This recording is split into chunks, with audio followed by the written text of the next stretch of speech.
હવે આપણે જાશું ફાઇનલી હું સંજયભાઈ નીકળી ગયા દર્શન કરવા માટે। તો રસ્તામાં તો આપણે જોઈ લીધા બકરાબા।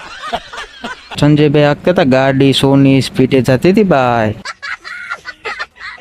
તો હાલો મિત્રો, કેમ છો? બધી મજામાં જ છો? તો એકવાર ફરીથી મારા મિની બ્લોગમાં સ્વાગત છે। પછી આપણે આવી ગયા હેર કટિંગ કરવા માટે। આપણે એને સંજયભાઈને જવાનું હતું પાલકા દર્શન કરવા માટે।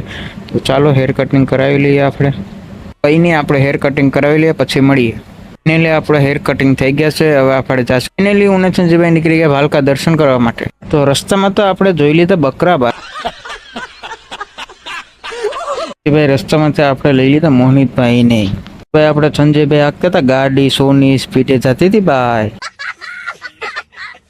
આપણે ફાઇનલી પૂગી ગયા હતા પાલકા। અને જો કેમ છે લોકેશન, 100 વાગે લોકેશન અહીં તો કરતા હતા સંજયભાઈ એની રીલ શૂટ અને મોહિતભાઈ કરતા હતા એનો રીલ શૂટ। તો આ કંઈ નહીં, આપણે તો ભાઈ જોઈએ, આપણે તો રીલ શૂટ કરતા આવડતી નથી। આઈની રીલ શૂટ થાય તો આ ફોલો કરી દેના ભાઈ। ફાઇનલી સંજયભાઈની રીલ શૂટ થઈ ગઈ છે। તો ચાલો તમારે હું ફાઇનલી આપણે નીકળી ગયા ઘરે જવા માટે। તો મળીએ આપણે એક નેક્સ્ટ મિની બ્લોગની અંદર। તો ફોલો કરના મત ભૂલના।